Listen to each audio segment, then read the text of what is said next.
They're all tough decisions. I really like Tay. I was impressed with the work that he put in. These are tough decisions. These are not easy decisions. Shedeur played with the threes. He looked frustrated, certainly. Last year? Yeah, Watson. From a college football royalty to riding the bench in Cleveland, what happened to Shedeur Sanders? Just a few weeks ago, fans were buzzing about his NFL potential, calling him one of the most intriguing rookie quarterbacks in the preseason. But now, he's officially been pushed down the depth chart and not even to QB2. Head coach Kevin Stefanski made a call that has the entire football world scratching their heads. Why would a highly touted talent with solid preseason flashes get sidelined so fast? Was it performance, politics, or something behind the scenes that we're not supposed to know about? I don't know the exact day that he's going to be back out here. I mean, he's doing great. I got to watch him work out yesterday. He looks really good. He's right where he needs to be, and he's worked extremely hard in this rehab. So I'm excited about where he is, and we'll see where he is as the next couple days unfold. The answers might not be as clear-cut as they seem, but the moment Dillon Gabriel was named backup, everything changed. And for Shedeur, that one announcement may have just rewritten the course of his NFL career before it even began. But it gets deeper. What seemed like a simple depth chart decision has now sparked a wave of controversy, because once you look a little closer, things don't quite add up. The internet barely had time to process before the headlines exploded. Dillon Gabriel will be QB2 heading into the season, and Shedeur Sanders isn't. For a lot of fans, that was the moment the alarm bells went off. It wasn't a total shock to see veteran Joe Flacco named the starter. Most people expected that. But what caught everyone off guard was the decision to elevate Gabriel, a rookie, directly over another rookie who was thought to be just as competitive, if not more promising, Shedeur Sanders.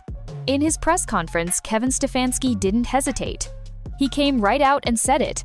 Dillon Gabriel had, quote, proven enough to beat out Shedeur. Confident, final, no hesitation. And just like that, the depth chart shifted and so did the narrative. Now here's where things start to get controversial. Obviously, having this week and then going into the weekend with the time off is helpful with injuries and guys getting fresh over the weekend, but we view this week as an opportunity for us to get sharp as a football team, and that's in our scheme, that's in our techniques, that's in our fundamentals. So the guys are working very hard yesterday, today. We'll have a couple more days out here this week. So this is a big week for your football team when you get ready for a 17-plus season. According to multiple reports, Shedeur wasn't just outperformed, he was at a disadvantage from the start. Dillon Gabriel had the privilege of getting time with key offensive units twice, 2 different preseason games, both with a mostly full supporting cast. In contrast, Shedeur was thrown into the deep end playing behind a patchwork offensive line, surrounded by second stringers, and barely given time to show what he could do. One snap, one shot, and now he's dropped all the way down the chart. Let's just be honest, that's not exactly a level playing field. Fans picked up on this right away. Social media lit up with comparisons. Multiple analysts posted side-by-side breakdowns of each quarterback's playing conditions and the overwhelming sentiment. Shedeur was set up to fail. Even former players started chiming in, questioning the logic behind the call. Easy, and we work through these with a lot of information, and in this case, Andre has done a really nice job. He really won that job by being very consistent. Really, Dustin's somebody that I really admire as a person, admire as a player. Doesn't change any of that, how I feel about him, but really felt good about the work that Andre's put into this camp and really going all the way back to this spring. One retired NFL QB tweeted that it's not just about talent, it's about timing and trust. And clearly, Shedeur didn't get either.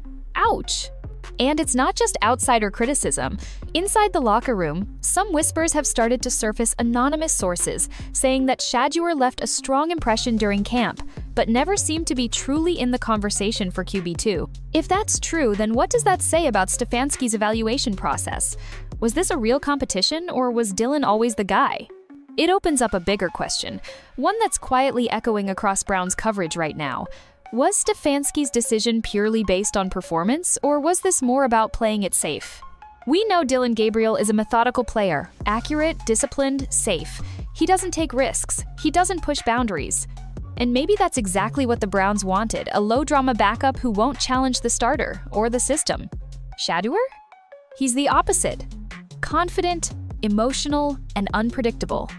And, depending on the team environment, that might have been seen as a threat, not an asset. Yeah, I think all of it matters, Tony. Obviously, it's hard to replicate a game winner, as you know.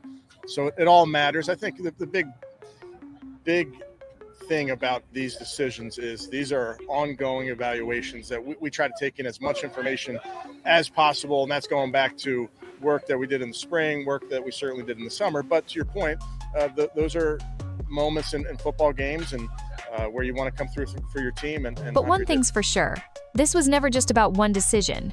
Because now, people are starting to connect dots and the picture forming isn't pretty. When Kevin Stefanski stood at the podium, the decision sounded polished, practiced, like it had been rehearsed behind closed doors long before it was ever shared with the media.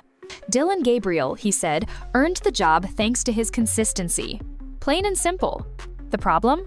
That word consistency is vague, subjective, and in this case, maybe even a little misleading. Stefanski praised Gabriel for putting in the work since spring, mentioning how he impressed in both practice and game situations. He specifically said Gabriel had won that job by being consistent. But fans were quick to point out the elephant in the room. If you're measuring consistency, doesn't that require equal reps? Equal environments, equal chances? Shedeur Sanders didn't get that. He had just one game appearance, and it wasn't with the main crew. He was working behind a backup line, throwing to unknown wideouts, all while facing a fairly aggressive opposing defense. Gabriel? He got the benefit of time, rhythm, and a somewhat functional offense around him not once, but twice. And until you've done something, you haven't done it type thing. So have a ton of confidence in him. He's a young man that's been through a lot, and we trust him. Honestly, those type of things, you can't predict them, and got a strong offer for Kenny. Kenny's a guy I think very highly of, and so do they. So I wish him well. He's a great person. He's a really good football player. But those are the type of decisions that you have to make. So when Stefanski credits body of work, you have to ask, how much work did Shedeur actually get to show? And here's where it gets even murkier. In Stefanski's response, there was barely any mention of Shedeur at all. No in-depth breakdown. No talk about what impressed him or what needs improvement. Not even a sign that he was close. He mentioned admiration for Dustin, called some of the decisions hard, and gave the usual coach speak about ongoing evaluations, but Shedeur's name stayed on the sidelines. It's almost like he wasn't part of the conversation to begin with. And that's what has fans suspicious. You have a guy with NFL lineage, a strong college record, clear on-field leadership, and a solid outing under tough conditions, and he gets nothing more than a passing mention? Even sports media outlets picked up on the imbalance. One headline read, "Stefanski says Gabriel wins backup job doesn't say why Sanders lost it." That's not a good look. Yeah, yes, definitely disappointed for Kenny in that he was out for all that time.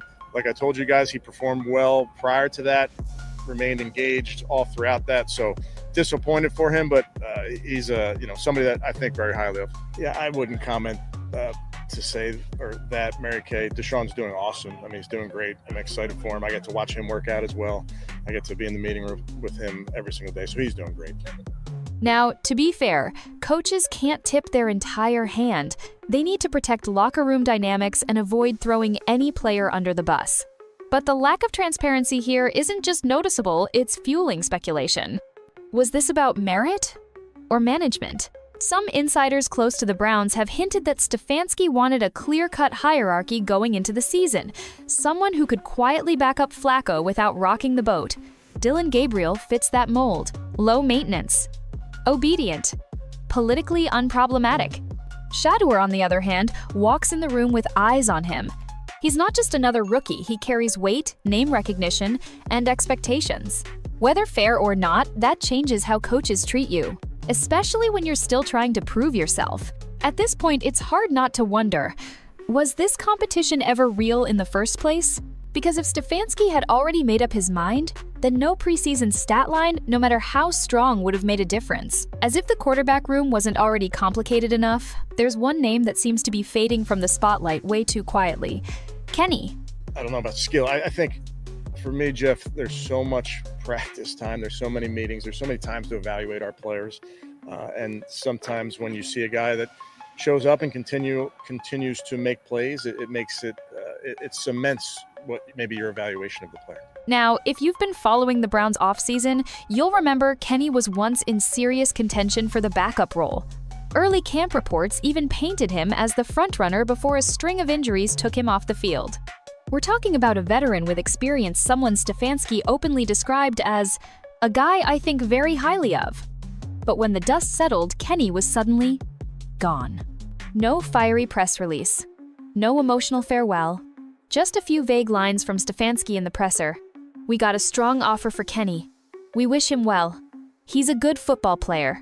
And that was it. So wait, the Browns just let go of their supposed QB2 candidate, handed Dillon Gabriel the job, and barely acknowledged that Shedeur was in the picture? This isn't just strange, it's setting off major red flags for fans and insiders alike. And here's where things start to get sketchy. Some fans believe Kenny's early exit had nothing to do with injuries and everything to do with strategy. Think about it. With Kenny out, Stefanski didn't have to make a controversial call between two high-profile backups. He could give the job to Gabriel the safe middle ground and sidestep any PR backlash that might have come from choosing him over a popular player like Shedeur, while a respected veteran like Kenny was still in the building. But there's another layer here, and it makes Shedeur's situation look even worse. Kenny, despite his setback, still got more respect in Stefanski's explanation than Shedeur did. He got actual praise.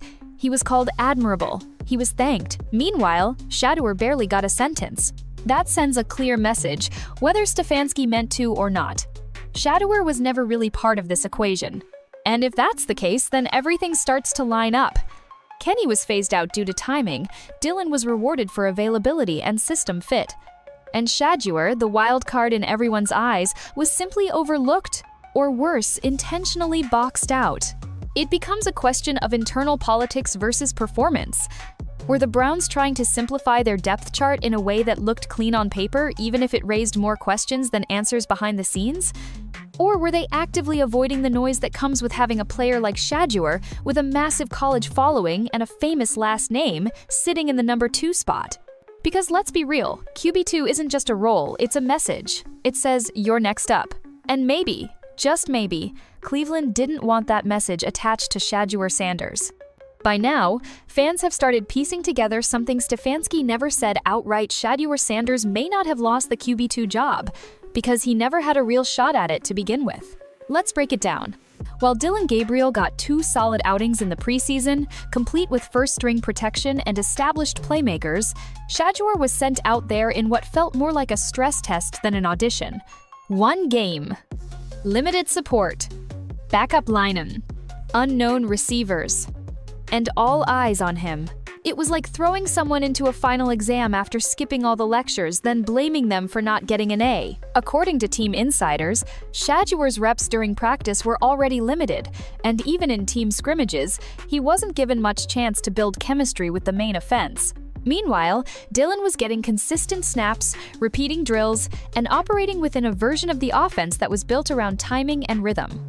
And that's no small thing. For a young quarterback to succeed, especially in a chaotic preseason, setting comfort and cohesion with the offense are everything. Dillon had that. Shedeur didn't. So, comparing their performances like apples to apples? It's pretty disingenuous. Even Browns beat reporters hinted at this. One tweeted, "Hard to evaluate Sanders based on chaos he played through. Gabriel had structure. Sanders had scramble drills. No agenda, just facts." Yet somehow, those facts were ignored when it came time to make a decision. Then there's the game footage. Go back and watch Shedeur's preseason appearance. Was it perfect? No. But considering the context, no real first-teamers, pressure on every snap, and zero rhythm, he actually held his own. His pocket movement showed flashes of poise. His throws were sharp when he had even a second of clean time. Just not enough sample size, conveniently. Compare that to Dillon Gabriel, who had clearer windows, time in the pocket, and a balanced run, pass game to support him. It's not just a tale of 2 quarterbacks, it's a tale of 2 realities. And this is where fans are starting to raise a much bigger question. Was this situation designed to make one guy look good and the other look disposable? The term set up to fail isn't being thrown around lightly. NFL fans are used to tough decisions, sure, but stacked evaluations? That's something else entirely, because if a player doesn't get a fair shot under fair conditions, the competition isn't real. Instead, it becomes theater. And unfortunately for Shedeur Sanders, he might have been cast in a role where the outcome was already written before he ever took the field. But what if it wasn't just bad luck or timing? What if there were deeper motivations behind the scenes, connections, coaching politics, or even unspoken biases? Because the question no one's asking loud enough is, why does it feel like Shedeur was never meant to rise in the first place? At face value, this whole situation might just look like tough competition and a coaching staff making the best call with limited reps. But dig a little deeper, and the cracks start to show. Not everyone's buying Stefanski's consistency explanation. In fact, a growing chunk of the football community believes this decision had little to do with performance and everything to do with politics, optics, and internal dynamics. Let's start with the obvious. Dillon Gabriel isn't just a rookie, he's a system guy. Throughout college, he thrived in structured offenses that prioritized short reads, safe throws, and execution over improvisation. That's the kind of quarterback coaches love when they're trying to stabilize a post-preseason roster. He's easy to manage, rarely rattled, and doesn't ruffle feathers. Translating that to the NFL makes him a low-risk backup, someone who won't stir the pot. Shedeur Sanders is the opposite: dynamic, confident, emotionally charged, and more importantly, he has a spotlight that follows him into every room. He's not a system guy, he wants to be the guy. And for a franchise like the Browns, who've spent years trying to dodge unnecessary distractions, that level of attention, fair or not, can make a coaching staff nervous. But here's where speculation snowballs. A few whispers coming out of preseason camp claimed that Shedeur never quite clicked with certain position coaches early on, not because of talent, but because of tone. Some reports suggest his attitude and on-field confidence were mistaken for cockiness. Fans defending him argue that he was simply showing leadership. Either way, rumors claim that he wasn't blending into the background the way rookies are usually expected to. And that's where some say the decision to skip over him started not on the practice field, but in the meeting rooms. Behind the scenes, coaches love predictability.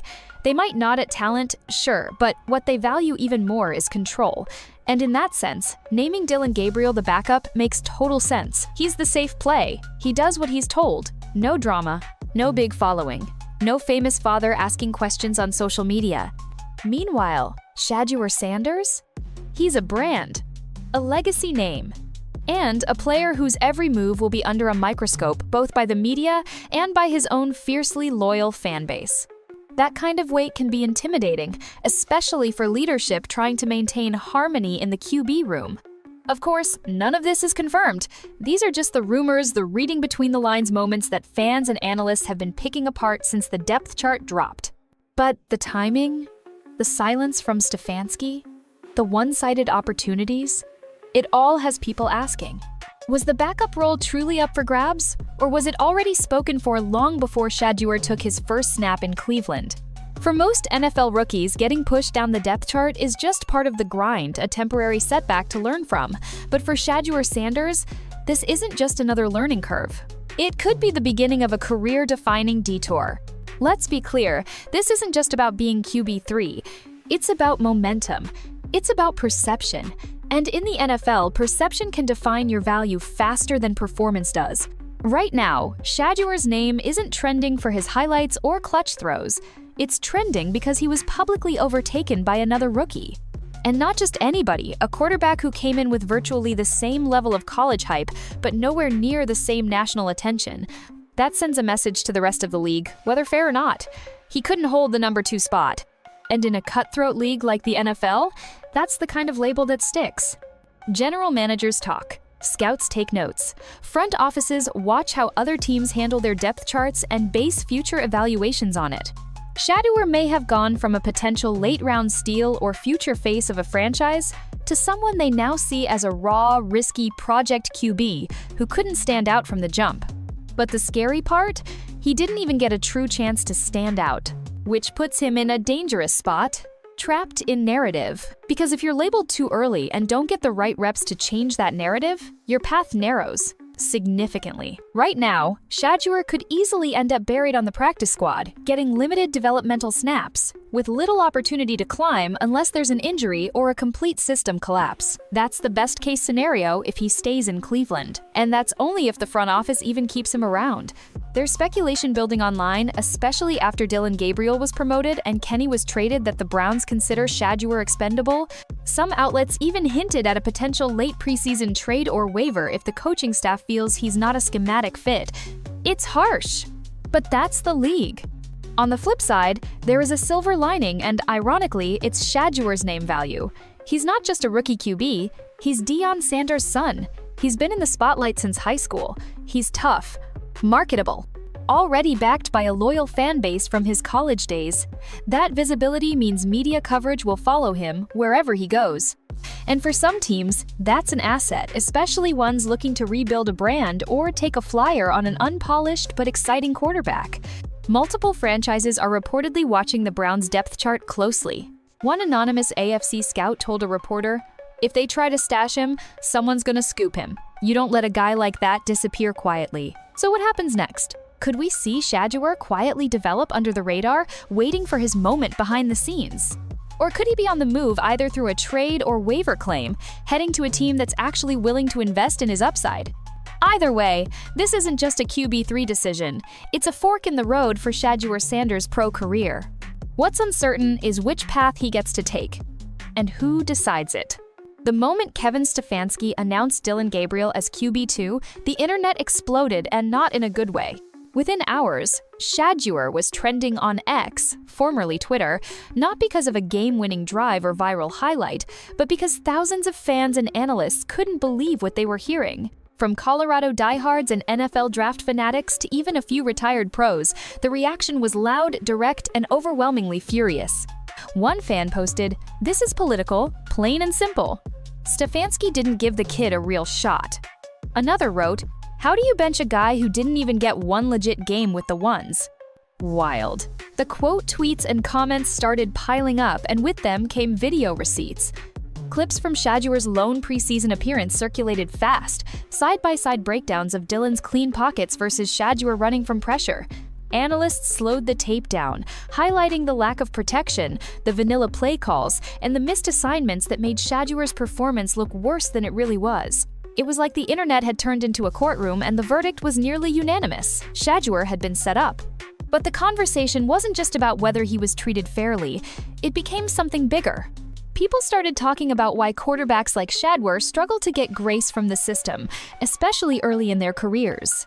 Some even raised questions about how media narratives shape the way young black quarterbacks are evaluated differently from their peers. Those posts blew up. The thread replies, thousands deep. Now, we're not saying this is an open and shut case of bias, but the perception is clear. Many fans believe this wasn't just football, this was football politics. And while the Browns tried to move forward with a business-as-usual approach, the public pressure isn't going away. Sports shows are airing segments questioning Stefanski's decision-making. NFL insiders are reporting a clear divide between how the front office sees Shedeur versus how the coaching staff views him. And as if that wasn't enough heat, the Dillon factor just lit a match. Coach Prime hasn't said anything publicly about his son's draft situation yet, but he doesn't have to. His followers are already fighting that battle for him. Every time the Browns post on social media, their comments are flooded with "free Shedeur" and questions like, "Don't want Prime showing up in Cleveland, huh?"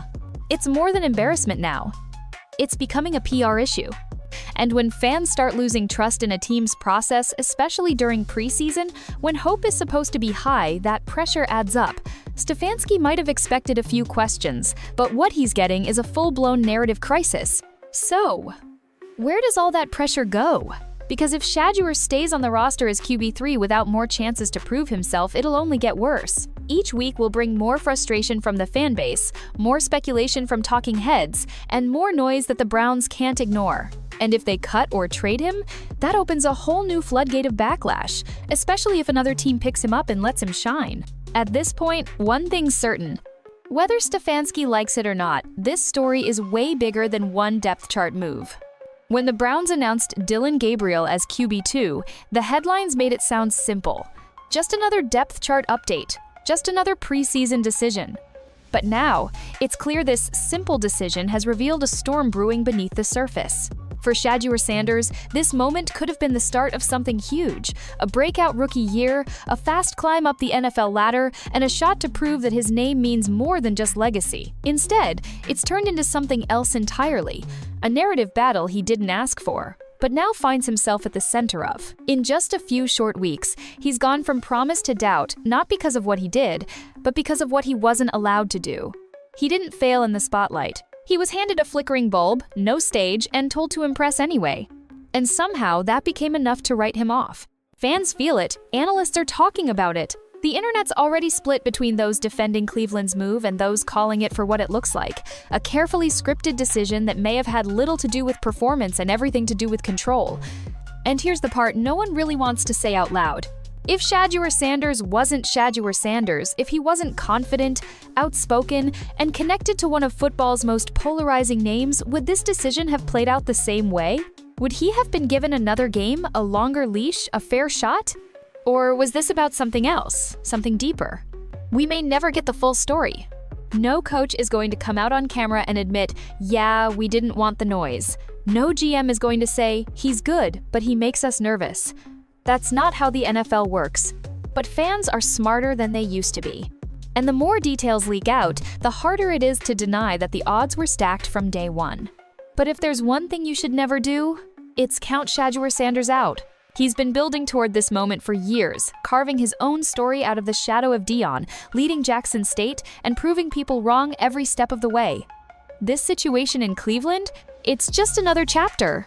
Whether he's traded, claimed, or kept in the shadows for now, make no mistake, Shedeur Sanders isn't done, not even close.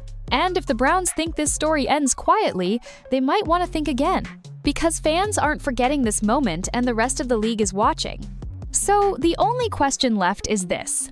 When Shedeur finally gets the shot he deserves, will the Browns regret letting him go?